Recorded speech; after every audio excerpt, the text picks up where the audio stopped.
ارتفاع چقدر رفتی؟ یه دونه 17 طبقه بود.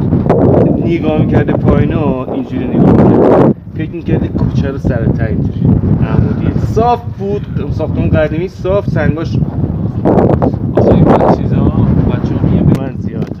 نه او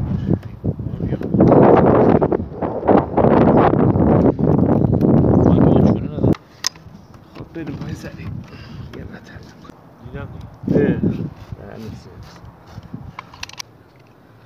کارت درست